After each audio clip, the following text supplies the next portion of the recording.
Marissa balbutia, « Je suis désolé, madame. Je vais le nettoyer tout de suite. » Les lèvres de Camilla se courbèrent en un léger sourire condescendant. « Bien. Et pendant que vous y êtes, dites au personnel de vérifier à nouveau les portails. J'ai vu un camion de livraison traîner hier. Personne n'entre sans autorisation. Personne. Peu m'importe que ce soit un coursier ou le pape lui-même. Ce n'est pas un parc public. » Marissa hocha la tête, ses mains tremblant en posant le plateau. « Oui, Madame Steele. Je transmettrai. » Camilla se tourna, son peignoir bruissant de façon théâtrale, et se dirigea vers la salle à manger. Elle s'arrêta sur le seuil, jetant un regard en arrière. « Oh, et Marissa ? Si j'attrape quelqu'un en train de paresser à nouveau, il est dehors. Pas de seconde chance. Nous ne gardons pas de poids mort dans cette maison. » La menace plana dans l'air tandis que Marissa s'empressait de partir. Camilla s'installa dans une chaise en velours à la tête d'une table à manger en acajou, sirotant son café avec la satisfaction de quelqu'un qui avait façonné son monde à la perfection. Elle ouvrit son téléphone, faisant défiler son fil de médias sociaux, des milliers de j'aime sur sa dernière publication, une photo d'elle dans une robe de créateur lors d'un gala de charité. La légende disait « Vivre le rêve, parti de rien ». #Empire Style. L'ironie de la phrase ne la dérangea pas. Elle avait réécrit l'histoire de réussite de son mari comme la sienne, effaçant les détails gênants de son passé. Dehors, les portails en fer du domaine se dressaient comme des sentinelles, leurs pointes brillant au soleil. Au-delà, le monde était désordonné, chaotique, indigne. Le travail de Camilla était de le maintenir à l'extérieur, et elle était très douée pour ça. Il y a 38 ans, dans une masure en planche délabrée à la lisière d'une petite ville du Midwest, Jordan Steele naquit. La maison sentait le bois humide et l'huile de moteur, son toit rapiécé avec une bâche. Sa mère, Vivian, avait alors 28 ans, une couturière aux mains calleuses et au sourire capable de réchauffer les hivers les plus froids. Elle avait élevé Jordan seul après la disparition de son père, travaillant tard dans la nuit pour mettre de la nourriture sur la table. Ses mains, bien qu'habiles, commençaient à se raidir à cause d'une arthrite précoce, un cruel présage du handicap qui la confinerait plus tard à un fauteuil roulant. L'enfance de Jordan fut simple mais riche en amour. Il se souvenait d'être assis sur le porche avec Vivian, son rire se mêlant au chant des grillons alors qu'elle lui racontait des histoires de pays lointains. « Tu vas voir le monde un jour », disait-elle en lui ébouriffant les cheveux. « Tu es intelligent, Jordan. Plus intelligent que n'importe qui dans cette ville. Ne laisse personne te dire le contraire. » À 16 ans, Jordan bricolait des ordinateurs dans la bibliothèque de l'école, apprenant à coder par lui-même pendant que Vivian faisait des doubles gardes. Il créa sa première application, un outil de budgétisation pour les familles à faible revenu, à 18 ans, la dédiant à sa mère. Pour Man, avait-il dit en lui montrant l'interface rudimentaire sur un ordinateur portable emprunté. Vivian avait pleuré, non pas à cause de l'application, mais parce que son garçon devenait quelqu'un d'extraordinaire. Cette application attira l'attention d'un recruteur en technologie, et à 25 ans, Jordan était dans la Silicon Valley, sa start-up grimpant les échelons. À 30 ans, il était milliardaire. Son nom était synonyme d'innovation. Mais il n'oublia jamais la femme qui avait tout sacrifié pour lui. Chaque jalon, chaque prix, chaque contrat, portait le nom de Vivian dans son cœur. Il envoyait de l'argent à la maison, payait ses factures médicales et la suppliait de déménager plus près. « Je vais bien ici », disait Vivian lors d'appels téléphoniques crépitants. « C'est chez moi. » Aujourd'hui, Jordan était dans un jet privé, revenant de Tokyo après avoir conclu un accord qui étendrait encore plus son empire. Il regardait par le hublot, une photo de lui et Vivian glissée dans son portefeuille. Elle datait de sa remise de diplôme universitaire, elle dans une robe bleue délavée, rayonnante à ses côtés. Il ne l'avait pas vue en personne depuis des années, non pas parce qu'il ne le voulait pas, mais parce que la vie l'avait emporté, et Vivian insistait sur le fait qu'elle allait très bien. La culpabilité le rongeait. « J'aurais dû aller la voir », pensa-t-il. « J'aurais dû prendre le temps. » Vivian Steele, maintenant âgée de 66 ans, était assise dans un bus cahotant en direction de la ville. Son fauteuil roulant était plié dans l'allée. Ses mains, noueuses et tremblantes, serraient une sacoche en cuir usé. À l'intérieur se trouvait une photo d'elle et de Jordan, prise quand il avait 10 ans, leur visage barbouillé de crème glacée lors d'une rare sortie à la foire du comté. Les bords étaient effilochés, mais le souvenir était vif. Le rire de Jordan, la chaleur collante de l'été, la façon dont il l'avait serrée dans ses bras en disant « Tu es la meilleure maman du monde ». Son arthrite s'était aggravée, et une chute 2 ans plus tôt l'avait rendue dépendante du fauteuil roulant. La petite ville qu'elle appelait chez elle semblait plus vide chaque année, ses amis décédant ou déménageant. Les lettres de Jordan s'étaient raréfiées, remplacées par de brefs SMS ou des appels de son assistant. « Il est occupé », se disait-elle. « Il est important. » Mais la solitude s'était installée, et avec elle, le désir de voir son fils, non pas le milliardaire sur les couvertures de magazines, mais le garçon qui avait autrefois eu besoin d'elle. La décision de voyager n'avait pas été facile. Ses économies étaient maigres, sa santé fragile. Mais une voisine, Madame Carter, l'avait aidé à réserver le billet de bus. « Allez voir votre garçon », avait dit Madame Carter en lui glissant $50 dans la main. « Il sera si heureux de vous voir. » Vivian n'en était pas si sûre. Le monde de Jordan était brillant, inaccessible. Pourtant, elle devait essayer. Le bus s'arrêta brusquement au terminal de la ville, gris et chaotique. Le cœur de Vivian battait la chamade tandis qu'un chauffeur aimable l'aidait à descendre, dépliant son fauteuil roulant. « Quelqu'un vient vous chercher, madame ?» demanda-t-il, le front plissé d'inquiétude. Vivian sourit faiblement. « Mon fils. Il habite, pas loin. » Elle ne mentionna pas qu'elle n'avait pas prévenu Jordan de sa venue. Elle voulait le surprendre, voir son visage s'illuminer comme avant. Le chauffeur hésita, puis hocha la tête. « Prenez soin de vous, d'accord ?» Il lui tendit une carte froissée avec le numéro du terminal. « Appelez si vous avez besoin de quoi que ce soit. » Vivian le remercia et se dirigea vers une station de taxi. Sa sacoche en équilibre sur ses genoux. La ville se dressait autour d'elle.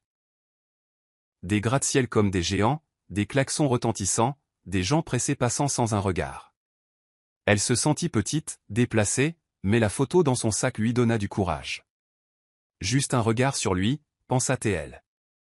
C'est tout ce dont j'ai besoin. La pluie commença à tomber alors que le taxi de Vivian s'arrêtait devant le domaine Steel, les portails en fer se dressant comme une forteresse. Le chauffeur, un homme bourru à la barbe épaisse, jeta un regard en arrière. « Vous êtes sûr que c'est ici, madame ? C'est le territoire des milliardaires. » Vivian hocha la tête. Sa voix était douce mais ferme. « Mon fils habite ici. » Le chauffeur haussa un sourcil, mais ne dit rien, l'aidant à monter dans son fauteuil roulant et posant sa sacoche sur ses genoux. « Ça fera $42, dit-il. Vivian lui tendit le reste de son argent, ses doigts tremblants. Le chauffeur hésita, puis refusa d'un geste de la main. « Gardez-le. Bonne chance, d'accord ?» Alors que le taxi s'éloignait, Vivian se dirigea vers l'interphone du portail, la pluie trempant son manteau fin. Elle appuya sur le bouton, le cœur battant à tout rompre. Un grésillement statique, puis une voix de femme. Tranchante, impatiente, répondit « Qui est-ce » Vivian se pencha en avant, la voix tremblante. « Bonjour, je suis Vivian Steele. Je suis ici pour voir mon fils, Jordan. » Une longue pause. Puis, « Il n'y a personne de ce nom ici. Vous devez vous tromper d'adresse. » L'estomac de Vivian se serra. « Non, s'il vous plaît, c'est le bon endroit. Jordan Steele. Je suis sa mère. Je veux juste le voir un instant. » Le portail resta fermé. La pluie coulait sur le visage de Vivian, se mêlant aux larmes qu'elle n'avait pas réalisé qu'elle versait. Elle appuya de nouveau sur le bouton. « S'il vous plaît, je viens de loin. Je n'ai besoin de rien, juste de le voir. » L'interphone se coupa. Les minutes passèrent. La pluie s'intensifiant. Les mains de Vivian agrippèrent les accoudoirs du fauteuil roulant, sa respiration courte. Puis le portail grinça, non pas pour l'accueillir, mais pour révéler Camilla, s'avançant sous un élégant parapluie noir tenu par un garde de sécurité. Les yeux de Camilla balayèrent Vivian, son manteau trempé, ses mains tremblantes, le fauteuil roulant. Sa lèvre se retroussa. « Que croyez-vous faire » demanda-t-elle, sa voix comme de la glace. « C'est une propriété privée. » Vivian déglutit, sa voix à peine audible. « Je suis la mère de Jordan. Je veux juste... » « La mère de Jordan ?» Camilla rit, un son assez aigu pour couper. « Vous me prenez pour une idiote ? Jordan n'a pas de famille qui sort de nulle part comme ça. Vous n'êtes qu'une autre mendiante cherchant à obtenir de l'argent. Les yeux de Vivian s'écarquillèrent, sa voix se brisant. Je ne suis pas ici pour de l'argent. Je l'ai élevé. Je veux juste voir mon fils. Camilla s'approcha, ses talons claquant sur le trottoir mouillé. Écoutez, vieille femme. Je ne sais pas quelle arnaque vous montez, mais vous ne passerez pas ce portail. Jordan est occupé à construire un empire, pas à écouter des histoires tristes. Elle jeta un coup d'œil aux gardes de sécurité. Escortez Mémé hors de la propriété. Le garde hésita, ses yeux vacillant d'un air mal à l'aise. Madame, elle est en fauteuil roulant, il pleut à verse. Faites-le. Claqua Camilla en se retournant vers le manoir. Et si elle revient, appelez la police. La voix de Vivian se cassa alors qu'elle appelait après Camilla. S'il vous plaît, dites-lui que Vivian était là. Dites-le lui simplement. Mais Camilla ne se retourna pas, sa silhouette disparaissant derrière le portail qui se referma avec un claquement. Le son résonna comme un coup de feu dans la poitrine de Vivian. Le garde de sécurité, un homme costaud nommé Tom, s'accroupit à côté d'elle, sa voix basse. Je suis désolé, madame. Je dois suivre les ordres. Laissez-moi vous appeler un taxi, d'accord? Les mains de Vivian tremblaient alors qu'elle serrait sa sacoche, la photo à l'intérieur maintenant humide de pluie. Je ne voulais pas causer de problème, murmura-t-elle. Je pensais qu'il voudrait me voir. La mâchoire de Tom se serra, ses yeux évitant les siens. Je suis sûr qu'il le voudrait, madame, mais madame Steele, c'est elle qui dirige ici. Il sortit son téléphone, marmonnant à propos d'un taxi, mais Vivian l'entendit à peine.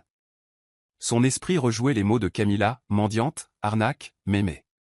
Chacun un coup de poignard. La pluie ralentit pour devenir une bruine tandis que Tom la poussait jusqu'au trottoir, où un taxi attendait. Il l'aida à monter, ses mouvements doux malgré sa taille. Où allez-vous? Demanda le chauffeur. Vivian hésita, sa voix creuse. Je ne sais pas, elle n'avait pas de plan, pas d'argent, nulle part où aller. Le refuge que le chauffeur de bus avait mentionné était sa seule option. Tom glissa un billet de $20 au chauffeur. Emmenez-la au refuge de Hope Street. C'est sur là-bas. Il regarda Vivian, sa voix douce. Je suis désolé, madame. Je m'assurerai que monsieur Steele sache que vous étiez là. Vivian hocha la tête, trop épuisée pour parler. Alors que le taxi s'éloignait, elle jeta un regard en arrière vers le manoir, ses lumières brillant comme un rêve lointain. À l'intérieur de sa sacoche, la photo d'elle et de Jordan semblait plus lourde, un rappel d'un lien dont elle n'était plus sûre qu'il existait. De retour au manoir, Camilla se tenait dans le hall, secouant la pluie de son parapluie. Marissa planait à proximité, les yeux écarquillés. C'était vraiment sa mère, murmura-t-elle. Le regard de Camilla se posa sur elle. Occupez-vous de vos affaires, Marissa. Et dites au personnel que si quelqu'un en parle à Jordan, il est renvoyé. Elle monta les escaliers, le cœur battant la chamade malgré son calme extérieur. Personne ne ruinera ma vie, pensa-t-elle. Pas une vieille femme en fauteuil roulant. Le manoir d'acier bourdonnait de l'efficacité silencieuse de la richesse alors que le jet de Jordan Steele atterrissait sur la piste privée.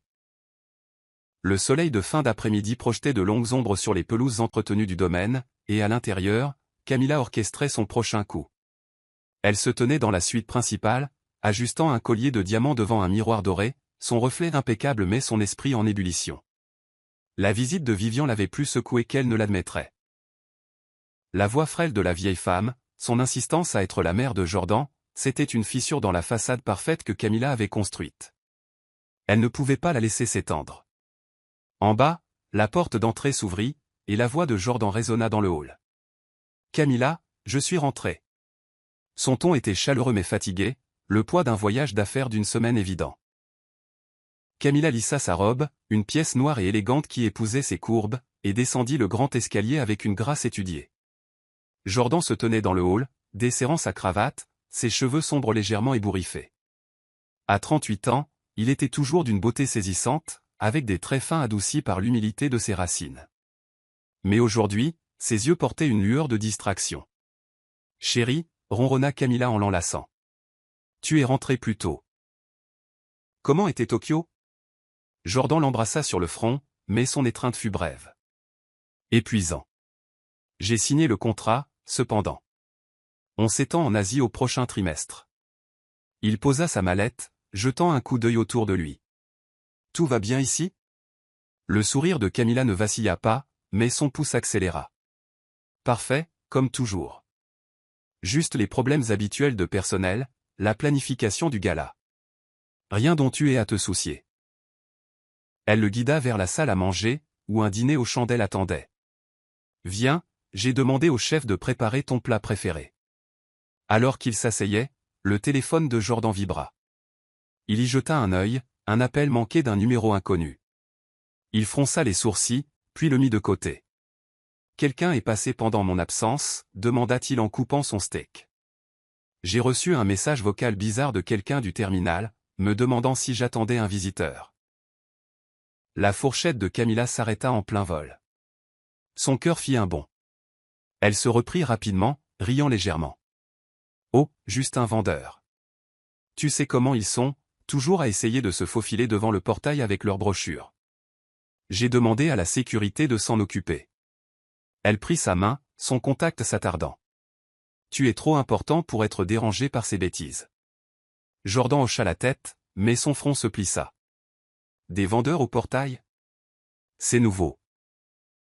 D'habitude, ils s'en tiennent aux emails.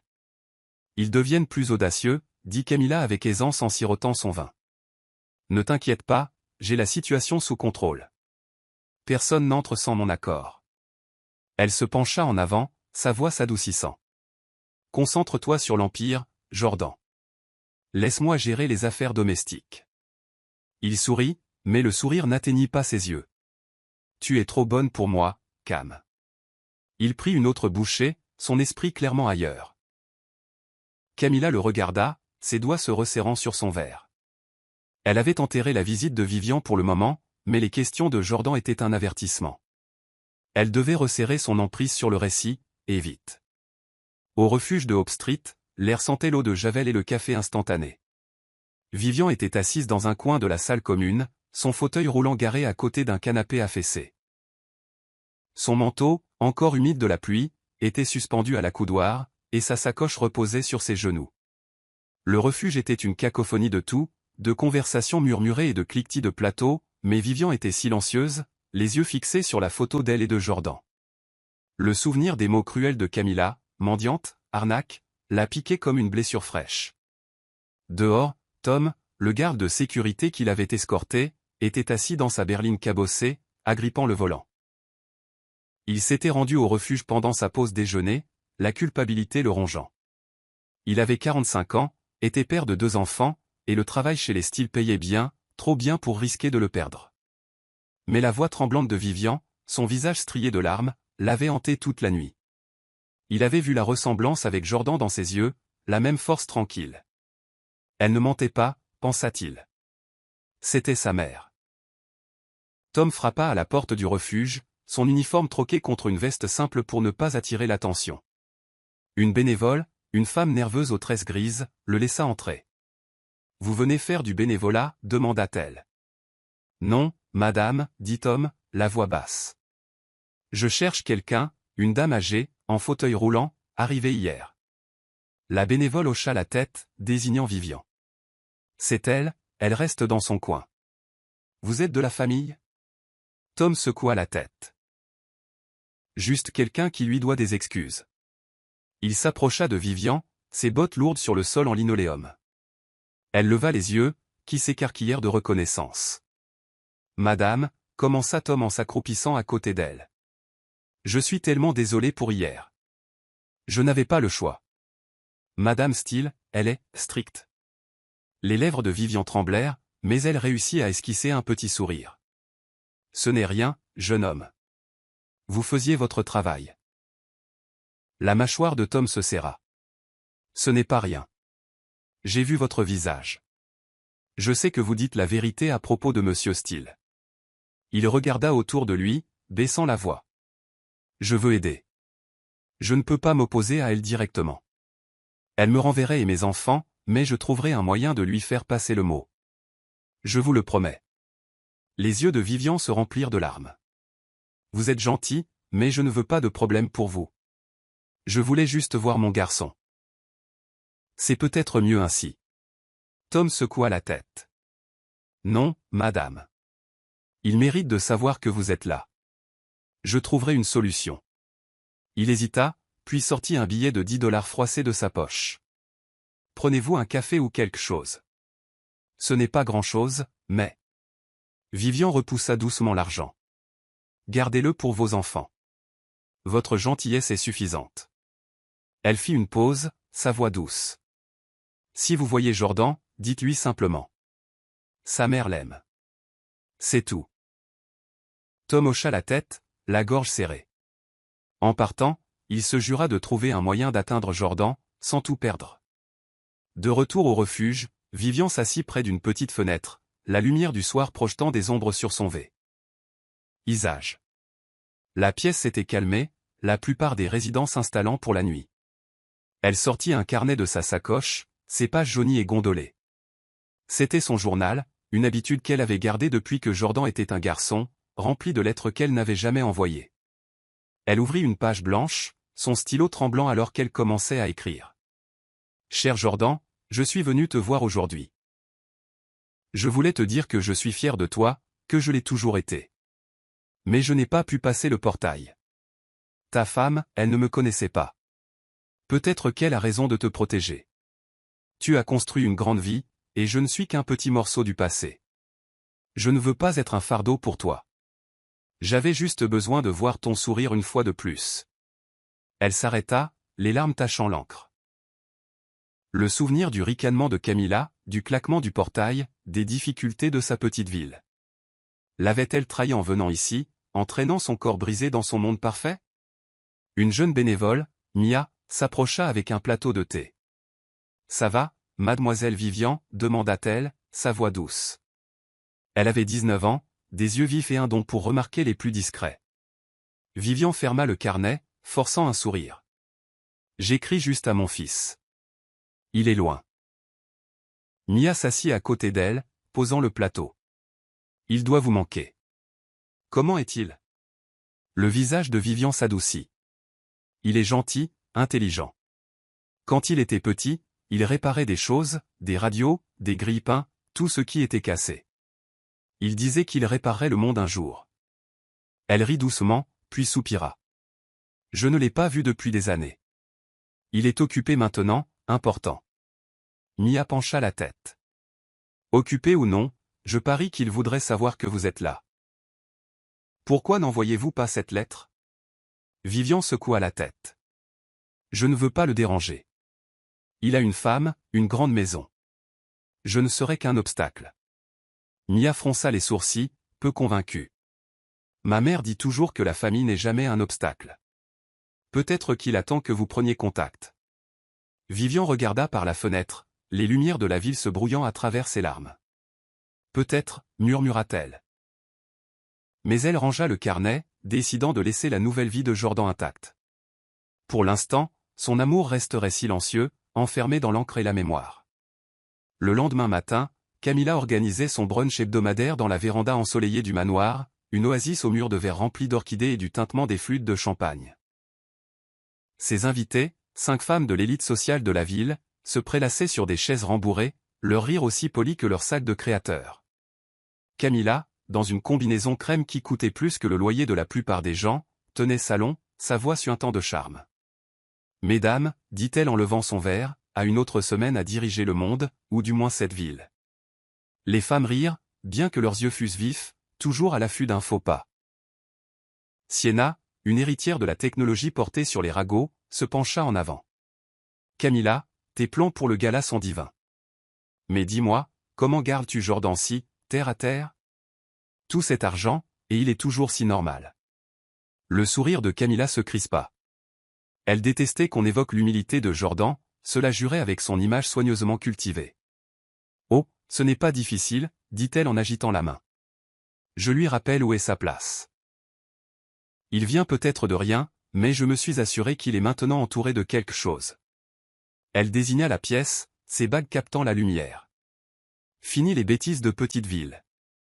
Les femmes hochèrent la tête, mais les yeux de Sienna brillèrent. En parlant de petite ville, j'ai entendu dire que la mère de Jordan était tout un personnage. Une couturière, n'est-ce pas? L'a élevée toute seule. La prise de Camilla sur son verre se resserra, ses jointures blanchissant. C'est de l'histoire ancienne, dit-elle froidement. Jordan a laissé cette vie derrière lui.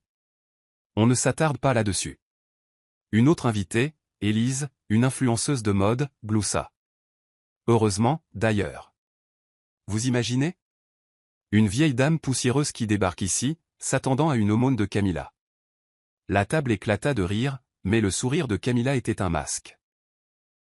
Elle orienta la conversation vers des sujets plus sûrs, les menus de gala, les projets de vacances, mais son esprit était en ébullition. La mention de la mère de Jordan ressemblait à un piège, et elle ne pouvait se défaire de l'image des yeux suppliants de Vivian. Alors que le brunch se terminait, Camilla raccompagna ses invités à la porte, son charme inébranlable, mais à l'intérieur, elle complotait. Elle devait s'assurer que personne ne fasse le lien entre Vivian et Jordan, ni ses amis, ni le personnel, et certainement pas son mari. Le brunch touchait à sa fin lorsque Sienna s'attarda près des portes vitrées de la véranda, son téléphone à la main. Elle avait été plus silencieuse que d'habitude. Ses yeux se dardaient sur Camilla avec une expression indéchiffrable. Alors que les autres femmes prenaient leur sac, Sienna prit Camilla à part, sa voix basse. « Camilla, je ne voulais pas dire ça devant tout le monde, mais je suis passée devant ton portail hier. Il y avait une vieille femme là, en fauteuil roulant. Elle ressemblait, elle ressemblait à la mère de Jordan. » Le sang de Camilla se glaça, mais elle garda un visage neutre. « De quoi parles-tu, Sienna? La mère de Jordan n'est pas ici.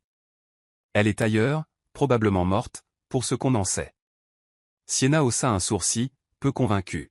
« Je dis juste qu'elle avait ses yeux. Et elle se disputait avec ton garde de sécurité. » Elle avait l'air assez contrariée. Camilla rit, un son sec et méprisant.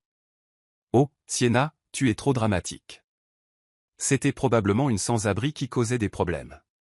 Tu sais comment sont ces gens, toujours à la recherche d'une histoire triste à exploiter. Sienna ne sourit pas. Peut-être. Mais j'ai pris une photo. Tu veux que je te l'envoie? Ou à Jordan? Le cœur de Camilla s'arrêta, mais elle se reprit avec un sourire mielleux. Pas la peine, ma chérie. Je m'en occupe. Tu sais à quel point Jordan tient à sa vie privée. Ne l'ennuyons pas avec des bêtises. Elle toucha le bras de Sienna, sa prise juste assez ferme pour transmettre un avertissement. Et gardons ça entre nous. Pas besoin de lancer des rumeurs. Sienna hocha lentement la tête, ses yeux se plissant. Bien sûr, Camilla. Mes lèvres sont scellées. Mais en s'éloignant, Camilla la surprit en train de taper sur son téléphone, un sourire narquois aux lèvres. Camilla ferma la porte derrière ses invités, son sang-froid se fissurant. Le commentaire de Sienna était une bombe à retardement. Si elle envoyait cette photo à Jordan, ou pire, la publiait en ligne, tout ce que Camilla avait construit pourrait s'effondrer. Elle devait découvrir ce que Sienna savait et l'enterrer, tout comme elle avait enterré la visite de Vivian. Mais les murs de son monde parfait commençaient à se refermer sur elle.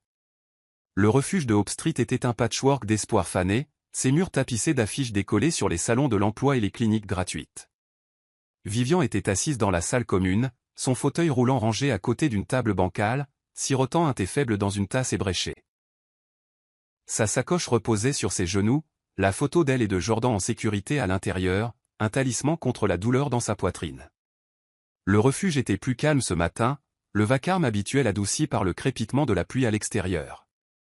Les yeux de Vivian suivirent la fenêtre, regardant les gouttelettes dévaler la vitre, son esprit rejouant le renvoi cruel de Camilla pour la 100e fois. De l'autre côté de la ville, dans une petite clinique communautaire, l'infirmière Clara Martinez triait des dossiers de patients, ses lunettes glissant sur son nez. Clara, 52 ans, était une femme pragmatique au sourire chaleureux et douée pour se souvenir des visages. Elle travaillait à la clinique depuis une décennie, s'occupant des laissés-pour-compte de la ville, des familles sans abri, des personnes âgées isolées et de tous ceux qui passaient à travers les mailles du filet. Alors qu'elle classait un dossier, son collègue, le docteur Patel, passa la tête dans le bureau. « Clara, tu te souviens de cette dame âgée de la semaine dernière? » Fauteuil roulant, poussée d'arthrite, demanda le docteur Patel en ajustant son stéthoscope. Elle a mentionné qu'elle cherchait son fils, ça avait l'air d'être une grosse affaire. Le front de Clara se plissa. Vivian, c'est ça? Une femme adorable, elle a dit que son fils était un ponte de la technologie. Je lui ai donné les indications pour ce domaine chic en ville. Elle fit une pause, ses mains s'immobilisant. Pourquoi, elle va bien?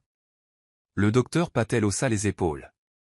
Je ne sais pas, j'ai juste entendu un patient parler d'une femme en fauteuil roulant qui s'est fait refouler d'un manoir. Ça lui ressemblait. L'estomac de Clara se tordit.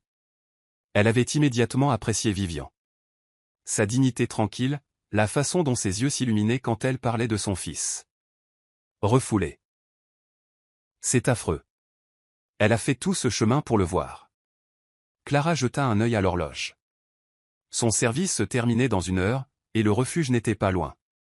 Je vais aller voir comment elle va. M'assurer qu'elle va bien. Au refuge, Clara trouva Vivian dans la salle commune, semblant plus petite que dans son souvenir. Madame Vivian? Appela doucement Clara en tirant une chaise. C'est l'infirmière Clara, de la clinique. Vous allez bien? Le visage de Vivian s'illumina, bien que ses yeux fussent fatigués. Oh, Clara, c'est gentil de venir. Je me débrouille. Clara se pencha en avant, sa voix douce mais ferme. J'ai entendu ce qui s'est passé à ce manoir. Ils vous ont vraiment renvoyé? Les mains de Vivian se resserrèrent sur sa tasse. Sa voix était à peine audible. Ils ne m'ont pas cru. Sa femme, elle a pensé que j'étais une mendiante. Je voulais juste voir Jordan, même pour un instant. La mâchoire de Clara se serra. Ce n'est pas juste. Votre fils mérite de savoir que vous êtes là. Elle hésita, puis ajouta. Comment s'appelle-t-il? Peut-être que je peux lui faire passer un message. Vivian secoua la tête, son sourire triste. Jordan Steele. Mais il est occupé, important. Je ne veux pas être un fardeau. Les yeux de Clara s'écarquillèrent. Jordan Steele. Le milliardaire de la technologie. Vous êtes sa mère. Elle se pencha en arrière, digérant l'information. Madame Vivian, s'il est moitié l'homme que vous avez élevé, il voudrait vous avoir dans sa vie. Laissez-moi vous aider. Les larmes de Vivian montèrent. Mais elle hocha la tête. Vous êtes trop gentille. Si vous le pouvez, dites-lui simplement que j'étais là. Que je l'aime. Clara lui serra la main. Je ferai plus que ça. Je m'assurerai qu'il vous entende. En partant, l'esprit de Clara s'emballa. Elle ne connaissait pas Jordan Steele, mais elle connaissait des gens, des chauffeurs de taxi, des patients de la clinique, même un journaliste qui lui devait une faveur. Quelqu'un lui ferait parvenir la vérité. Le manoir d'acier brillait sous le lustre du soir. Son opulence contrastait vivement avec la tension qui couvait à l'intérieur. Jordan était assis dans son bureau, une pièce élégante tapissée de livres qu'il avait rarement le temps de lire. Son ordinateur portable était ouvert, mais son attention était portée sur une petite carte d'anniversaire froissée qu'il avait trouvée dans la poubelle de la cuisine. Elle était simple, avec une fusée de dessins animés délavés et les mots « à mon étoile » griffonnés de l'écriture familière de Vivian. Le cachet de la poste datait de 6 mois, non ouverte, jetée. La poitrine de Jordan se serra. Il n'avait pas vu la carte auparavant. Camilla s'occupait du courrier, insistant pour simplifier sa vie. Mais ce n'était pas du courrier indésirable. C'était de sa mère, la femme qui avait tout sacrifié pour lui. Pourquoi était-ce à la poubelle? Il la retourna, lisant la brève note à l'intérieur. Joyeux anniversaire, Jordan. Je suis si fier de toi. Amour, Man. La simplicité de la note le coupa plus profondément que n'importe quelle perte en salle de conseil. Il se pencha en arrière, se frottant les tempes. Le message vocal du terminal de bus, le vendeur que Camilla avait mentionné. Maintenant cette carte, ça ne collait pas. Il appuya sur l'interphone. Marissa, pouvez-vous venir? Marissa, la jeune femme de ménage, apparut, ses mains se tordant nerveusement. Oui, monsieur Steele. Jordan leva la carte. Ceci était à la poubelle. C'est de ma mère. Une idée de comment c'est arrivé là. Les yeux de Marissa s'écarquillèrent, son visage pâlissant. Je ne sais pas, monsieur. Je ne fais que vider les poubelles. C'était peut-être une erreur. Le regard de Jordan s'adoucissant, sentant sa peur. Ce n'est pas grave, Marissa. Je ne vous blâme pas. Juste, est-ce que quelqu'un est passé récemment? Quelqu'un qui me demandait. Marissa hésita, jetant un coup d'œil à la porte. Je ne suis pas censé dire quoi que ce soit, a dit Madame Steele. A dit quoi?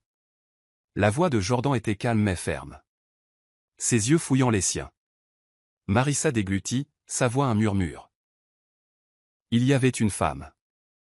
Âgée, en fauteuil roulant. Il y a quelques jours. Elle a dit qu'elle était votre mère, mais Madame Steele, elle l'a renvoyée.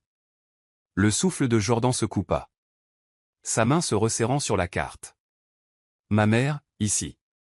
Et Camilla ne me l'a pas dit. Marissa hocha la tête. Les larmes aux yeux. Je suis désolé, monsieur. Je voulais vous le dire, mais Madame Steele a dit que nous serions renvoyés si nous le faisions. Jordan se leva, la mâchoire serrée. Vous avez bien fait, Marissa. Merci. Et ne vous inquiétez pas, votre emploi est en sécurité. Il la congédia doucement. Son esprit s'emballant. Camilla avait menti. Sa mère était venue, et il ne le savait pas. La trahison le piqua, mais la pensée de Vivian, seule, rejetée, faisait plus mal. Il avait besoin de réponses, et il n'allait pas attendre que Camilla les lui fournisse. Le lendemain matin, Jordan était dans la salle de sécurité du manoir. Un petit espace niché derrière le garage. Des moniteurs tapissaient les murs. Leurs écrans sombrent jusqu'à ce qu'ils les allument. Il n'était pas un génie de la technologie pour rien. Il avait conçu le système lui-même, chaque caméra, chaque sauvegarde. Si Vivian était venu au portail, il y aurait une preuve. Il remonta les enregistrements du jour mentionnés par Marissa, ses doigts volant sur le clavier. L'écran clignota, puis devint noir. Fichier non trouvé. Jordan fronça les sourcils, essayant un autre angle. Même résultat. Il vérifia les journaux. Chaque clip de ce jour avait disparu, supprimé manuellement. Son estomac se noua. Ce n'était pas un bug. Quelqu'un avait effacé ses traces. Il appela Camilla, qui était en ville pour rencontrer son organisateur de gala. Camilla, dit-il, la voix tendue. Je regarde les enregistrements de sécurité de la semaine dernière. Ils ont disparu. Une idée de pourquoi. Le rire de Camilla était léger, étudié. Oh, chérie, tu sais à quel point ces systèmes sont capricieux. Il a probablement planté à nouveau. Je demanderai au technicien de jeter un œil. La prise de Jordan sur le téléphone se resserra. Planté ou supprimé? Marissa m'a dit que quelqu'un était passé. Une femme âgée en fauteuil roulant qui a dit être ma mère. Une pause trop longue. Marissa se trompe, dit Camilla, son ton s'aiguisant. C'était juste une vagabonde. Je m'en suis occupé. Tu es trop occupé pour ces distractions, Jordan. Distraction? La voix de Jordan était basse. Dangereuse. Si c'était ma mère, Camilla, tu n'avais aucun droit de la renvoyer. Camilla soupira, exaspérée. Jordan, tu surréagis. Je te protège. Les gens essaient de nous arnaquer tout le temps. Je serai bientôt à la maison. On en parlera alors. Elle raccrocha, laissant Jordan fixer les écrans vides. Il se pencha en arrière, son esprit s'emballant. Les mensonges de Camilla s'effilochaient, mais sans enregistrement, il n'avait aucune preuve.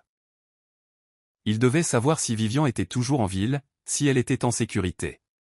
Il ouvrit son ordinateur portable, consultant ses contacts. Il était temps de demander une faveur. Ce soir-là, Jordan était dans la salle à manger, fixant son dîner intact quand une note pliée glissa sous son assiette. Il leva les yeux. Personne n'était là. Marissa avait débarrassé, mais elle avait disparu dans la cuisine. Il déplia la note, écrite d'une écriture hâtive et tremblante. Votre mère est venue. Votre femme l'a renvoyée. Cherchez au refuge de Hope Street. Le cœur de Jordan battait la chamade. La note était anonyme, mais il savait que c'était Marissa, ou quelqu'un d'autre qui avait trop peur pour parler ouvertement. Il la glissa dans sa poche, sa résolution se durcissant. Camilla devait rentrer d'une minute à l'autre, et il n'était pas prêt à la confronter. Pas encore. Il avait besoin de faits, pas d'accusations. Quand Camilla entra, ses talons claquants, elle n'était que sourire. « Jordan, tu es encore debout ? Je suis épuisé par la planification du gala. » Elle l'embrassa sur la joue, son parfum piquant. « Tout va bien ?» Jordan força un hochement de tête, son expression neutre. « Juste fatigué. Longue journée. » Il l'observa attentivement, notant la légère tension dans son sourire. Elle cachait quelque chose, et il en avait assez de jouer son jeu. Alors que Camilla montait, Jordan se glissa dans son bureau, fermant la porte à clé. Il sortit la note, la relisant. Refuge de Hope Street. C'était un début. Il composa le numéro de Tom, le garde de sécurité, qui répondit à la première sonnerie. « Tom, » dit Jordan, gardant sa voix basse.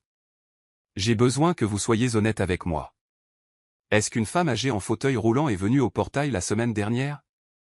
Tom hésita, puis soupira. « Oui, monsieur. Elle a dit qu'elle était votre mère. Madame Steele, elle m'a dit de la renvoyer. Je l'ai emmenée au refuge de Hope Street. » Je suis désolé, monsieur. Je ne savais pas quoi faire d'autre. La poitrine de Jordan se serra, mais il garda un ton égal. Vous avez fait ce que vous pouviez, Tom. Merci. Gardez ça entre nous. Oui, monsieur, dit Tom, le soulagement dans la voix. Elle avait l'air d'une femme bien, monsieur. Elle voulait juste vous voir. Jordan raccrocha, les mains tremblantes. Vivian était là, dehors, seule, à cause de la cruauté de Camilla. Il n'attendrait pas un jour de plus pour la retrouver. Le lendemain matin, Jordan était dans un café du centre-ville, rencontrant Alex Reed, un détective privé avec qui il avait travaillé sur des cas d'espionnage industriel. Alex approchait de la cinquantaine, avec une barbe grisonnante et des yeux qui ne manquaient rien. Il se glissa dans la banquette, sirotant un café noir. « Bon, Jordan, dit-il, sa voix grave. De quoi s'agit-il ? Tu as une mine affreuse. » Jordan fit glisser la carte d'anniversaire et la note anonyme sur la table. « Ma mère, Vivian Steele. Elle est venue chez moi la semaine dernière, et ma femme l'a renvoyée. Les enregistrements de sécurité ont disparu, et personne ne parle. J'ai besoin que tu la retrouves. Elle est au refuge de Hope Street, où y était. Elle est en fauteuil roulant, milieu de la soixantaine, arthrite. » Alex siffla, parcourant elle. « Anote. Ta femme, hein ? C'est compliqué. Une idée de pourquoi elle cacherait ça. » La mâchoire de Jordan se serra. Le contrôle. Camilla n'aime pas mon passé, elle dit que c'est en dessous de nous. Mais ça, c'est personnel. Alex hocha la tête, empochant les objets. Je commencerai par le refuge, je parlerai au personnel, je vérifierai les cliniques locales, les gares routières. Si elle est en ville, je la trouverai. Tu veux que j'enquête aussi sur l'histoire de ta femme ? Jordan hésita, puis hocha la tête. Discrètement. J'ai besoin de savoir ce qu'elle cache. Alex se leva, lui tapant sur l'épaule. Donne-moi 48 heures. Et Jordan, si ta mère te ressemble, elle est plus solide qu'elle en a l'air. Alors qu'Alex partait, Jordan fixa la fenêtre, la ville se brouillant devant lui. Il imagina Vivian, son sourire chaleureux, ses mains calleuses cousant ses vêtements d'école, sa voix promettant qu'il deviendrait quelqu'un. Elle lui avait tout donné, et il l'avait laissé s'éloigner. Plus maintenant. Il allait la retrouver, et quand il le ferait, Camilla répondrait de ses actes. Le refuge de Hope Street était un bâtiment bas et gris, coincé entre un prêteur sur gage et une laverie automatique, ses fenêtres maculées par la crasse de la ville. À l'intérieur, l'air était épais d'une odeur de nouilles instantanées et de désinfectant. Jordan Steele franchit la porte, son costume sur mesure tranchant brutalement avec les tables ébréchées et les canapés affaissés. Son cœur battait la chamade, un mélange d'espoir et d'effroi. Alex Reed, le détective privé, avait appelé une heure plus tôt. Elle est au refuge. Vivian Steele, fauteuil roulant, correspond à votre description. Dépêchez-vous. Jordan balaya la pièce du regard, ses yeux se posant sur une silhouette frêle près d'une fenêtre d'angle. Vivian était assise dans son fauteuil roulant, ses cheveux gris tirés en un chignon lâche, ses mains jointes sur une sacoche en cuir usé. Elle lisait un journal en lambeaux, ses lunettes glissant sur son nez. Même de l'autre côté de la pièce, Jordan la reconnut. La courbe de ses épaules, la force tranquille de sa posture. Sa gorge se serra. Il s'approcha lentement. Ses chaussures vernies silencieuses sur le linoléum. Le bourdonnement du refuge s'estompa, les conversations murmurées, le cliquetis des cuillères, remplacé par le flot des souvenirs. Vivian cousant ses vêtements d'école, son rire alors qu'il partageait une glace, sa voix promettant qu'il conquérait le monde. Il s'arrêta à quelques mètres, sa voix à peine un murmure. Man. Vivian leva les yeux, qui s'écarquillèrent derrière ses lunettes. Le journal glissa de ses mains, tombant au sol. Jordan. Sa voix tremblait, un mélange d'incrédulité et de joie. C'est bien toi. Il s'agenouilla à côté d'elle, ses mains hésitantes, craignant de la toucher, craignant qu'elle ne disparaisse. C'est moi, Man. Je suis là. Sa voix se cassa, les larmes aux yeux. Je suis tellement désolé. Je ne savais pas que tu étais venu. Vivian tendit la main, ses doigts noueux effleurant sa joue. Mon garçon, murmura-t-elle, ses propres larmes coulant. Tu as tellement grandi, tu es si beau. Elle rit doucement, le son brisant le cœur de Jordan. Je ne voulais pas te déranger. J'avais besoin de te voir. Jordan prit ses mains, sa prise douce mais ferme. Me déranger? Man, tu es tout mon monde. Je serais venu en courant si j'avais su. Sa voix se durcit, une lueur de colère sous le chagrin. Pourquoi ne m'as-tu pas dit que tu venais? Le sourire de Vivian vacilla, ses yeux tombant sur ses genoux. J'ai essayé, Jordan.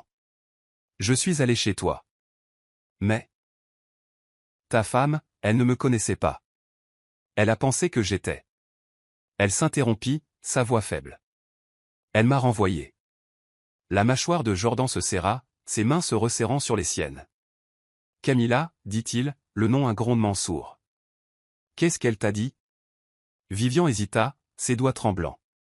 Ce n'est pas sa faute. Elle te protégeait, peut-être. Elle m'a traité de mendiante, a dit que je montais une arnaque.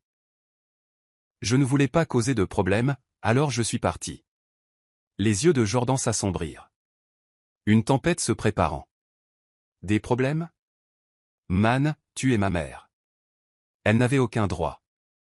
Il se leva, faisant un pas, puis s'agenouilla à nouveau, sa voix plus douce. Je te sors d'ici. Tu viens à la maison avec moi. Vivian secoua la tête, les yeux écarquillés. Non, Jordan, je n'ai pas ma place dans ton monde. C'est trop grand, trop chic. Je ne serai qu'un fardeau. Le cœur de Jordan se brisa. Un fardeau? Man, tout ce que j'ai construit, c'est grâce à toi. Tu ne restes pas ici. Pas une nuit de plus. Il regarda autour de lui, notant les regards curieux des autres résidents. Allons quelque part de tranquille. Nous devons parler. Vivian hocha la tête, ses mains serrant sa sacoche. Alors que Jordan la poussait vers la porte, une jeune bénévole, Mia, s'approcha. Mademoiselle Vivian, ça va? Demanda-t-elle, regardant Jordan d'un air méfiant. Vivian sourit, tapotant la main de Mia. Je vais bien, ma chérie. C'est mon fils, Jordan. Il m'a trouvé. Les yeux de Mia s'écarquillèrent, la reconnaissance se faisant jour. Vous êtes ce Jordan style? Waouh. Prenez soin d'elle, d'accord? Elle est spéciale. Jordan hocha la tête, la voix épaisse. Je le ferai. Merci de vous être occupé d'elle. Il poussa le fauteuil roulant de Vivian dans l'air frais du soir, sa résolution se durcissant. Camilla avait franchi une ligne, et il n'allait pas laisser passer ça. Jordan conduisit Vivian à un restaurant tranquille à quelques pâtés de maison de là. Son enseigne au néon clignotait, ouvert 24h24. L'endroit était presque vide, juste une serveuse seule essuyant les comptoirs et un jukebox fredonnant une vieille chanson country. Jordan aida Vivian à s'installer dans une banquette, son fauteuil roulant garé à côté, et commanda du café et une tarte. Sa préférée, se souvint-il, de leur jour dans la petite ville. La familiarité de la scène l'ancra, une bouée de sauvetage au milieu du chaos. Vivian sirota son café, ses mains plus stables maintenant. Cet endroit me rappelle la maison, dit-elle, la voix douce. On allait à ce restaurant sur Maple Street, tu te souviens? Tu suppliais pour avoir plus de crème fouettée. Jordan sourit, le souvenir doux amer. Je me souviens. Tu cèdes toujours, même quand on n'en avait pas les moyens. Il se pencha en avant, ses yeux fouillant les siens. Man, pourquoi ne m'as-tu pas appelé? J'aurais envoyé une voiture, un avion, n'importe quoi. Le regard de Vivian tomba sur sa tasse. Je ne voulais pas être un fardeau. Tu es si occupé, Jordan. Ta vie est si différente maintenant. Je pensais que tu étais peut-être passé à autre chose. Passé à autre chose? La voix de Jordan se brisa. Ses mains se crispant sur la table. Man, tu es la raison pour laquelle je suis là. Chaque contrat, chaque application, chaque dollar. C'est tout parce que tu as cru en moi. J'ai envoyé de l'argent, des lettres, mais tu n'arrêtais pas de dire que tu allais bien. J'aurais dû venir te voir moi-même. Vivian tendit la main vers la sienne. Son contact était chaud malgré sa fragilité. Tu construisais tes rêves. Je ne voulais pas te retenir. Mais je me suis senti seul, Jordan. La maison semblait vide et mes mains. Elle les leva, noueuses et tremblantes. Elle ne fonctionne plus comme avant. Je voulais juste te voir une fois, pour savoir que tu étais heureux. Les larmes de Jordan coulaient librement maintenant, sa voix rauque. Je ne suis pas heureux si tu n'es pas avec moi. Je ne savais pas que tu avais des difficultés. Pourquoi ne me l'as-tu pas dit? Les yeux de Vivian brillèrent. La fierté, peut-être. Ou la peur. Je ne voulais pas que tu me vois comme ça. Vieille, brisée. Je voulais que tu te souviennes de moi forte. Tu es la personne la plus forte que je connaisse, dit Jordan avec ferveur. Et tu n'es pas brisée. Tu es ma mère, et je te ramène à la maison. Pas de discussion. Vivian hésita, puis hocha la tête, une larme glissant sur sa joue. D'accord, Jordan, si tu es sûr. Il lui serra la main, sa voix un vœu. Je n'ai jamais été plus sûr de quoi que ce soit. Mais sous son soulagement, la colère couvait. La cruauté de Camilla lui avait volé ce moment, et il n'allait pas le laisser sans réponse. Les néons du restaurant bourdonnaient doucement alors que Jordan et Vivian s'attardaient sur leur tarte, le poids de leurs retrouvailles s'installant entre eux. Le téléphone de Jordan vibra, un SMS de Camilla à propos du gala, mais il le mit en sourdine, se concentrant sur sa mère. Il avait besoin de tout savoir, de comprendre la profondeur de ce qui lui avait été fait. Man, dit-il doucement. Raconte-moi exactement ce qui s'est passé au portail. Chaque mot. J'ai besoin de l'entendre. Le corps de Vivian trembla, sa fourchette s'arrêtant en plein vol. Jordan, c'est du passé. Pas la peine de remuer le couteau dans la plaie. Ce n'est pas du passé, dit-il, la voix basse mais ferme. Elle t'a fait du mal. J'ai besoin de savoir à quel point. Vivian soupira, ses yeux lointains. Il pleuvait. Je suis arrivé au portail, j'ai appuyé sur la sonnette. Ta femme a répondu, d'un ton sec, m'a demandé qui j'étais. J'ai dit que j'étais ta mère. Que je voulais juste te voir. Elle ne m'a pas cru, elle a même ri. Elle a dit que j'étais une mendiante, une arnaqueuse. M'a dit de partir ou qu'elle appellerait la police. Les poings de Jordan se serrèrent, ses jointures blanchissant. Elle a ri de toi? Vivian hocha la tête, sa voix faible. Puis elle est sortie, sous un parapluie, toute chic. M'a regardé comme si j'étais de la saleté. M'a appelé. Mémé. A dit que tu étais trop occupé pour les histoires tristes. Le garde, Tom, un homme gentil, il a dû me faire partir. Il a été gentil, m'a emmené au refuge. Mais ces mots, ils sont restés. La respiration de Jordan était courte, la rage s'enroulant dans sa poitrine. Elle t'a humilié, t'a jeté comme un déchet. Il se leva, arpentant la petite banquette, sa voix s'élevant. Ma propre mère, et elle ne me l'a même pas dit. Elle m'a menti en face, a dit que c'était un vendeur. Vivian tendit la main vers son bras, son contact apaisant. Jordan, ne te laisse pas dévorer par ça. C'est ta femme. Peut-être qu'elle ne savait pas, ne savait pas? Les yeux de Jordan flamboyèrent. Elle en savait assez pour effacer les enregistrements de sécurité. Elle a caché tes lettres, les a jetées. J'en ai trouvé une à la poubelle, une carte d'anniversaire, man. Elle m'a tenu éloigné de toi. Les yeux de Vivian s'écarquillèrent, sa main couvrant sa bouche. Mes lettres? Je pensais que tu étais trop occupé pour répondre. Jordan s'agenouilla à côté d'elle. Sa voix se brisant. J'ai répondu. Chaque fois. J'ai envoyé de l'argent, appelé quand je pouvais. Elle a dû les intercepter. Il enfouit son visage dans ses mains, la culpabilité et la fureur luttant en lui. J'aurais dû vérifier. J'aurais dû savoir. Vivian lui caressa les cheveux, sa voix ferme malgré ses larmes. Tu es là maintenant, Jordan. C'est ce qui compte. Ne la laisse pas nous voler ce moment. Jordan hocha la tête, mais sa décision était prise. Les mensonges de Camilla étaient allés trop loin. Il s'occuperait d'elle, mais pas ce soir. Ce soir était pour sa mère. Le retour au manoir fut silencieux. Le fauteuil roulant de Vivian était plié dans le coffre, sa sacoche sur ses genoux. Les mains de Jordan agrippaient le volant, la mâchoire serrée. Il avait réservé une suite d'hôtel pour Vivian, un endroit sûr et confortable, jusqu'à ce qu'il puisse régler le désordre à la maison. Il ne pouvait pas l'amener au manoir, pas encore, pas avec Camilla là-bas. La pensée du visage suffisant de sa femme faisait bouillir son sang. Il jeta un coup d'œil à Vivian, sa tête appuyée contre la fenêtre, les yeux fermés. Elle avait l'air paisible, mais il savait que les blessures infligées par Camilla n'étaient pas que des mots. Elles avaient entaillé son esprit. Il s'arrêta au service de voiturier de l'hôtel, aidant Vivian à monter dans son fauteuil roulant et l'enregistrant. La suite était spacieuse, avec une vue sur la ville, et une infirmière qu'il avait engagée attendait pour l'assister. Jordan, c'est trop, protesta Vivian alors qu'il la poussait à l'intérieur. Je n'ai pas besoin de tout ça. Tu le mérites, dit-il fermement en l'embrassant sur le front. Repose-toi, man. Je reviendrai demain. On trouvera une solution pour tout. Vivian lui serra la main. Fais attention, Jordan. C'est ta femme. Ne fais rien d'irréfléchi. Le sourire de Jordan était crispé. Ne t'inquiète pas.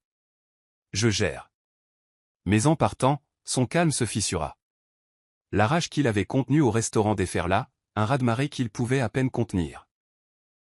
Au manoir, Camilla était dans le salon, sirotant du vin et faisant défiler les confirmations de présence au gala. Elle leva les yeux quand Jordan entra, son sourire vacillant devant son expression. « Chérie, tu es en retard. Tout va bien ?» Jordan ne répondit pas. Ses yeux froids alors qu'il traversait la pièce. Il s'arrêta près de la cheminée, le dos tourné, sa voix basse. « Je l'ai trouvée, Camilla. Ma mère. Dans un refuge, à cause de toi. » Le verre de Camilla se figea à mi-chemin de ses lèvres, son visage pâlissant. « Jordan, de quoi parles-tu? Je t'ai dit que c'était juste une vagabonde. » « Arrête, » claqua-t-il en se tournant vers elle. « Elle m'a tout raconté. Le portail, la pluie, tes mots. Mémé, mendiante. Tu l'as humiliée, tu m'as menti, tu as effacé les enregistrements. Pourquoi? » Camilla se leva, sa voix s'élevant. « Je te protégeais. Les gens essaient de nous arnaquer, Jordan. » Elle est apparue de nulle part, sans preuve. Juste une histoire triste. J'ai fait ce que je devais faire. Jordan s'approcha, sa voix mortellement calme. C'est ma mère. Tu n'avais aucun droit de décider. Il fit une pause, ses yeux la transperçant. Tu vas payer pour ça, Camilla. Mais pas ce soir. Il se tourna, se dirigeant vers les escaliers, la laissant figée dans la lueur du lustre. Les mains de Camilla tremblaient alors qu'elle s'affaissait sur le canapé, son monde parfait se fissurant. Jordan connaissait la vérité. Et pour la première fois, elle sentit le sol se dérober sous ses pieds. La grande salle de bal du manoir d'acier scintillait sous une cascade de lustres en cristal, l'air épais du parfum des roses et du champagne. Le gala annuel de la Fondation Style battait son plein, une affaire étincelante à laquelle assistait l'élite de la ville. Magnat de la technologie, philanthrope et nabab des médias se mêlaient en smoking sur mesure et robes de haute couture. Jordan Steele se tenait au centre de tout cela, son costume anthracite impeccable, son sourire étudié mais distant. Ce soir, il ne s'agissait pas seulement de charité. Il s'agissait de remettre les choses en ordre. Camilla, radieuse dans une robe saphir qui l'enveloppait comme une seconde peau, parcourait la salle avec son charme habituel, son rire retentissant alors qu'elle posait pour les photos. Elle était dans son élément, inconsciente de la tempête que Jordan avait soigneusement orchestrée. Il avait invité Vivian en tant qu'invité d'honneur, un secret qu'il avait gardé de Camilla, sachant que sa réaction exposerait sa cruauté au monde. Vivian attendait dans une suite privée à l'étage, soignée par une infirmière et vêtue d'une robe émeraude simple mais élégante que Jordan avait choisie, sa couleur préférée. Alors que l'orchestre entamait une valse, Jordan monta sur scène, tapotant le microphone. La salle se tut, les yeux se tournant vers lui. « Mesdames et messieurs », commença-t-il, la voix ferme mais empreinte d'émotion. Ce soir, il s'agit de redonner, mais il s'agit aussi de famille, des personnes qui nous élèvent, qui sacrifient tout pour que nous puissions être ici. Il fit une pause, son regard balayant la foule, s'attardant sur Camilla, dont le sourire vacilla. « Je veux vous présenter quelqu'un de très spécial, ma mère, Vivian Steele. » Un murmure parcourut les invités alors que Jordan désignait l'entrée latérale. Vivian apparut, poussé par Tom, le garde de sécurité, maintenant vêtu d'un costume élégant. Ses cheveux étaient soigneusement coiffés, ses yeux brillant d'une fierté nerveuse. La foule s'écarta, certains applaudissant, d'autres chuchotant, reconnaissant le poids du moment. Le visage de Camilla se vida de toutes couleurs, son verre tremblant dans sa main. « Qu'est-ce que c'est que ça » siffla-t-elle à un assistant voisin, qui haussa les épaules, tout aussi stupéfait. Jordan rejoignit Vivian à la rampe, lui prenant la main. « Voici la femme qui m'a élevé, » dit-il, sa voix amplifiée dans la pièce. Une mère célibataire, une couturière, qui a usé ses mains jusqu'à l'os pour que je puisse rêver. Elle m'a tout appris, l'humilité, la résilience, l'amour. Et ce soir, elle est ici pour nous rappeler ce que cette fondation représente. Vivian sourit, sa voix douce mais claire alors qu'elle parlait dans le microphone que Jordan lui tendait. Je ne suis qu'une mère qui aime son fils. Je suis si fier de Jordan, et je suis honoré d'être ici. Ces mots étaient simples, mais ils portaient un poids qui fit taire la salle. Les yeux de Camilla se dardèrent, son sang-froid se fissurant. Elle s'avança, forçant un sourire. Jordan, chéri, c'est inattendu. Peut-être devrions-nous discuter. Non, Camilla, la coupa Jordan, son ton glacial. Nous avons fini de discuter. Ce soir, la vérité parle. Il se retourna vers la foule, son bras autour de Vivian. Profitez de la soirée, tout le monde, et merci man, d'être mon rock. Les applaudissements furent assourdissants, mais Camilla resta figée, son monde s'effondrant alors que les invités chuchotaient et que les appareils photo crépitaient.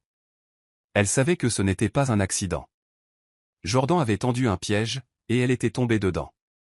Le gala continua, mais l'atmosphère avait changé. Les invités se regroupaient dans les coins, leurs murmures bourdonnant comme de l'électricité statique. La robe saphir de Camilla, autrefois symbole de sa domination, ressemblait maintenant à un projecteur auquel elle ne pouvait échapper. Elle serra une flûte de champagne, ses jointures blanches, tandis que Sienna, l'héritière de la technologie du brunch, s'approchait, son sourire acéré. « Eh bien Camilla, » dit Sienna, sa voix pleine d'une fausse sympathie. C'était une sacrée surprise. La mère de Jordan, vivante et en bonne santé. Drôle comme tu disais qu'elle était probablement morte. La mâchoire de Camilla se serra, son sourire un masque fragile. Sienna, c'est un malentendu. Je protégeais Jordan de sa propre mère? Interrompit Sienna en haussant un sourcil. Laisse tomber. Toute la salle parle de la façon dont tu l'as jeté dehors. Sous la pluie, qui plus est. Classe.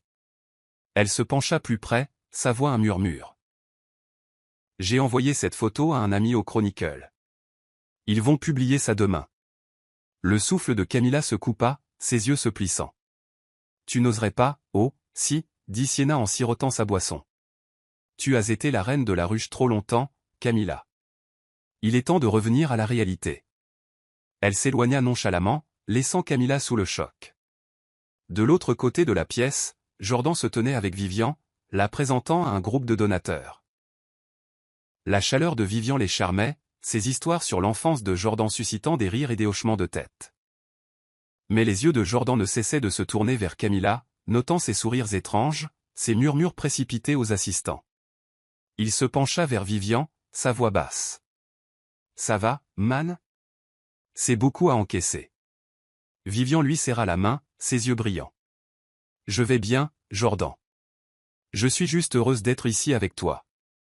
Mais, ta femme, elle a l'air contrariée. Fais attention. L'expression de Jordan se durcit. Elle l'a bien cherché. Elle doit y faire face. Il l'embrassa sur le front, puis s'excusa, s'approchant d'un journaliste du principal média de la ville. J'ai une histoire pour vous, dit-il, la voix basse. À propos de ma mère, et de ce qui s'est passé quand elle est venue à mon portail. Camilla, observant de loin, sentit la pièce vaciller. Elle se glissa dans un couloir latéral, ses talons résonnants, et composa le numéro de son publiciste. Prenez les devants, claqua-t-elle. Une vieille femme raconte des mensonges, et Jordan y croit. Tuer l'histoire avant qu'elle ne se propage. La voix de son publiciste était tendue. Camilla, elle se propage déjà. Il y a une vidéo, quelqu'un a enregistré le discours de Jordan. C'est sur X, en tendance. Les gens vous dénoncent. C'est grave. Le téléphone de Camilla glissa de sa main, tombant sur le sol avec un cliquetis. Elle s'appuya contre le mur, la respiration courte. Le gala, son joyau de la couronne, était devenu sa perte. À minuit, Internet était en feu. Une invitée du gala, une jeune influenceuse nommée Lila, avait posté une vidéo tremblante du discours de Jordan, capturant l'entrée de Vivian et la réaction stupéfaite de Camilla. Le clip, légendé, la femme du milliardaire humilie sa mère handicapée, #exposé, avait accumulé des millions de vues sur X, TikTok et Instagram. Les commentaires affluaient, un raz-de-marée d'indignation. Camilla style et sans cœur. Jeter une femme âgée en fauteuil roulant? Dégoûtant. La maman de Jordan est une reine. Camilla est finie. C'est de la maltraitance de personnes âgées. Camilla doit être annulée. Lila, se prélassant dans sa gloire virale, fit un direct depuis sa chambre d'hôtel, son maquillage de gala toujours parfait. Les gars, j'y étais, dit-elle, les yeux écarquillés. Le visage de Camilla quand Jordan a fait venir sa mère? Impayable. Elle a essayé de faire comme si de rien n'était, mais tout le monde savait qu'elle était coupable. Toute la salle chuchotait sur la façon dont elle avait traité Vivian de mendiante. Je veux dire, qui fait ça? Son chat explosa, les spectateurs en demandant plus. Balance tout. Écrivit l'un d'eux. Lila sourit, se penchant plus près. D'accord, alors j'ai entendu d'un serveur que Camilla a évité Jordan toute la nuit. Et écoutez ça, quelqu'un l'a vu crier sur le garde de sécurité qui a fait entrer Vivian. Elle est en train de perdre les pédales, les amis. Au manoir, Camilla était assise dans son bureau privé, son ordinateur portable ouvert sur X, l'écran un flou de notifications. Sa marque soigneusement cultivée, #Empire Style, #couple de pouvoir, se noyait sous des hashtags comme #Camilla la cruelle et #justice pour Vivian. Elle referma l'ordinateur portable d'un coup sec, ses mains tremblant. Ce n'est pas possible, marmonna-t-elle en arpentant la pièce. Je ne suis pas la méchante. Elle appela Sienna, sa voix stridente. C'est toi qui as fait ça, n'est-ce pas? Cette photo, la fuite, tu m'as piégé. Le rire de Sienna était froid. Camilla, tu t'es piégée toute seule. Tu pensais pouvoir enterrer le passé de Jordan et continuer à jouer à la reine. Internet n'oublie pas, elle raccrocha, laissant Camilla fixer son téléphone, le silence assourdissant. Jordan, pendant ce temps, était à l'hôtel avec Vivian, la protégeant de la tempête en ligne. Il fit défiler X, la mâchoire serrée en lisant les commentaires. Il la déchire, man, dit-il, la voix basse. Une partie de moi veut laisser faire, mais elle reste ma femme. Les yeux de Vivian étaient tristes mais fermes. Ne laisse pas la colère guider tes choix, Jordan. Elle m'a fait du mal, oui, mais tu vaux mieux que la vengeance. Répare ce que tu peux, mais ne te perds pas. Jordan hocha la tête, mais le feu dans sa poitrine ne s'éteignit pas. Le jugement de Camilla ne faisait que commencer. Les retombées furent rapides et brutales. Le lendemain matin, les contrats de marque de Camilla mode de luxe, soins de la peau, bijoux commencèrent à se retirer, leurs équipes de relations publiques invoquant des problèmes de réputation. Ses comptes de médias sociaux, autrefois un sanctuaire de sa vie parfaite, furent inondés de vitriol, la forçant à passer en privé. Ses soi-disant amis, le clan du brunch, cessèrent de répondre à ses appels, leur silence plus fort que n'importe quelle insulte. Camilla se tenait dans la maison d'amis du manoir, un espace élégant mais plus petit où Jordan avait fait déménager ses affaires. La maison principale était désormais interdite, une limite qu'il avait fixée sans explication. Elle fixa un tas de robes de créateur, ses mains tremblant alors qu'elle faisait une valise. La maison d'amis ressemblait à un exil, une rétrogradation de reine à paria. Jordan frappa, entrant sans attendre la permission. Son visage était indéchiffrable, sa voix calme mais froide. « Nous devons parler. » Camilla se retourna, ses yeux lançant des éclairs. « Parler ? Tu m'as humilié, Jordan, tu as exhibé cette femme devant tout le monde, tu as laissé le monde me peindre comme un monstre. Je te protégeais, en me protégeant moi. » La voix de Jordan s'éleva, son calme se fissurant. « Tu as jeté ma mère dehors sous la pluie, m'as menti en face, as caché ses lettres. Tu ne m'as pas protégé, tu as protégé ton image, et maintenant elle est partie. » Les larmes de Camilla coulèrent, mais elles étaient de colère, pas de remords. « C'est moi qui t'ai fait, Jordan. Je t'ai poli, je t'ai donné cette vie. Sans moi, tu n'es qu'un pecno de petite ville. » Le rire de Jordan fut amer. « Tu te trompes. C'est ma mère qui m'a fait. Tu n'as fait que t'en attribuer le mérite. » Il s'approcha, sa voix basse. « J'ai demandé la séparation. Tu peux rester ici jusqu'à ce qu'on règle ça, mais le manoir, le gala, la vie que tu aimes, c'est fini. » Les genoux de Camilla flageolèrent, et elle s'affaissa sur le canapé. « Tu ne peux pas faire ça. Je suis ta femme. »« Plus maintenant, » dit Jordan en se tournant pour partir. « Tu as choisi ça en claquant cette porte. » La porte se referma derrière lui, le son final, comme un coup de marteau. Camilla resta seule, le silence de la maison d'amis étouffant. Son empire, son identité, s'était effondré en quelques jours.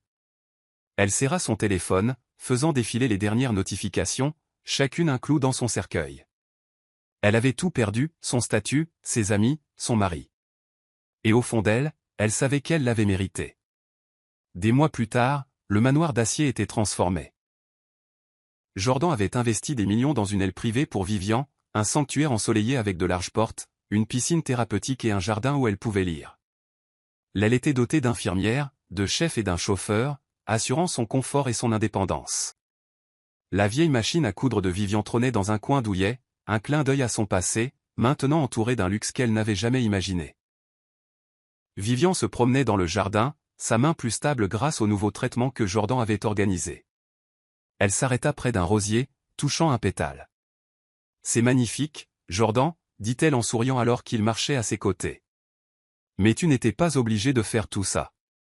J'aurais été heureuse avec une petite chambre. » Jordan s'agenouilla, ses yeux chaleureux. « Tu mérites plus qu'une petite chambre, man. Tu m'as tout donné. Je ne fais que te le rendre. » Il fit une pause, sa voix plus douce. « Es-tu heureuse ici ?» Les yeux de Vivian brillèrent. « Plus heureuse que je ne l'ai été depuis des années.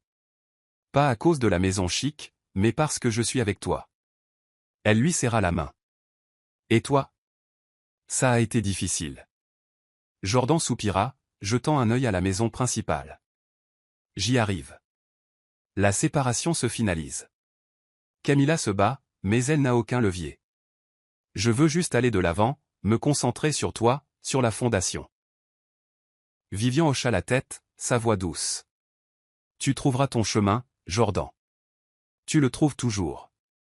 Ne laisse juste pas l'amertume prendre racine. » Il sourit, l'embrassant sur le front. « Je ne le ferai pas, man. Je t'ai pour me garder les pieds sur terre. » Alors qu'il rentrait à l'intérieur, le manoir semblait plus léger, redevenu un foyer, pas un champ de bataille. La présence de Vivian l'avait guéri, et Jordan était déterminé à ce qu'il en reste ainsi. La pelouse du manoir était animée de rire, l'air chaud du parfum du barbecue et de l'herbe d'été. Jordan organisait un dîner communautaire, une nouvelle tradition pour honorer Vivian et les racines de la fondation. Des tables s'étendaient sur l'herbe, chargées de nourriture au poulet frit, pain de maïs, tartes servies aux résidents du refuge, aux familles locales et au personnel de la fondation.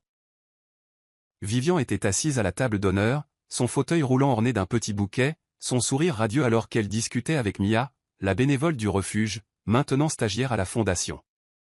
Jordan fit teinter un verre, se levant pour parler. « Merci à tous d'être ici, dit-il, sa voix portant sur la foule.